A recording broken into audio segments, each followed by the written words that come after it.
now is we have to retrieve the data from the local storage into our application. Okay, in order to do that, it's very simple. Just come over here. So guys, in order to retrieve the data, so what are we doing here? We're just setting the item inside the local storage. Now we're gonna retrieve the data. In order to retrieve the data, just come to the very top. Okay, do you see this basket here? Yeah, we're gonna remove the thing. Now in order to get the thing from the local storage, you have to write json.parse. okay, json.parse like this. Now you're gonna write here a bracket.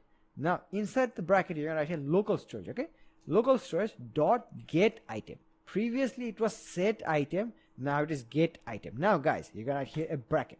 Now guys, you tell me what was the name of the key that you gave.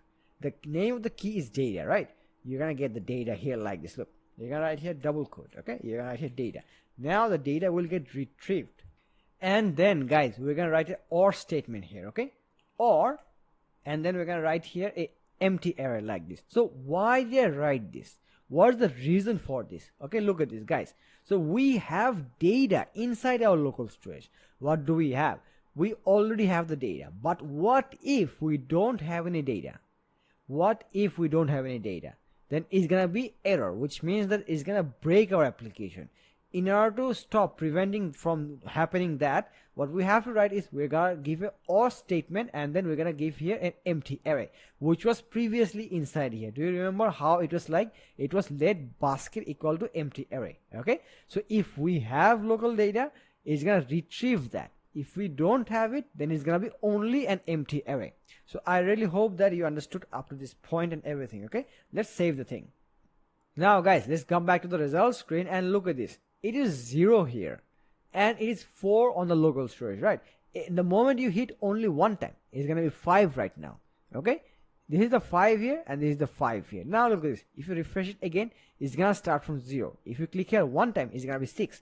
This is the behavior that we don't want. Okay, in order to prevent that and in order to update all the things all together, what you're gonna do is you're gonna go to your template. Do you remember the template? Where is the template? Here's the template. Okay, just open up this one. Now look at this guys. Below this one, we're gonna make a quick search. Okay, we're gonna write here let search. Okay, let me actually explain why did I write this search and why I'm making a search function here. Okay, so after saving the thing, let's go look at the result screen. Okay, look at this. So what do I want? Look at this. How many objects are actually inside here? 2 objects. Okay, the first one is 6 and the second one is actually 3, and the other ones are actually 0. Okay, so what we're gonna do is we're gonna search specifically for the ID and the item. If the ID already exists on the local storage, just get the 6 and put the 6 here. If it doesn't exist, then do nothing. Okay, that's why I wrote a search function here. Okay, now let's define the thing. Okay, so you're gonna write here equal to, then you're gonna write here basket. Okay, basket dot find bracket, and then you're gonna write here an arrow function. You're gonna pass here x. Okay, look at this, x dot id. So what we're matching against? We're matching against the id.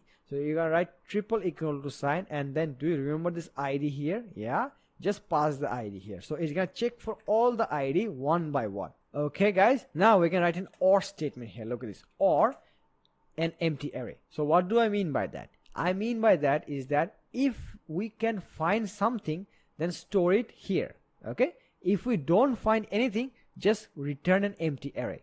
Okay, so far so good guys. Alright guys, copy this search, scroll down, and do you see the 0 here? Remove the 0, and then you're gonna write here a $ curly bracket. Okay, put the search here. Okay, so what do I want to search? Tell me.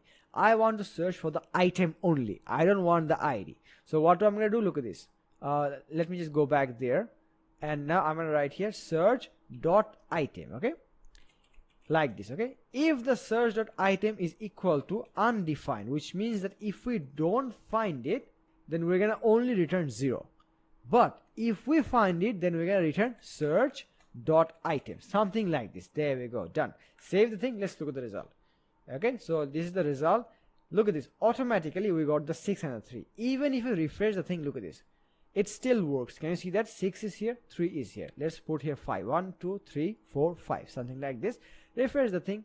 There we go, this 5 is still already there, but nothing is, and now nothing is getting deleted. This is the result that we exactly want. And now guys, look at this. Even if we refresh the page, nothing goes away. You just increment the thing like this, and then you decrement the thing like this. There we go. Nothing is going away.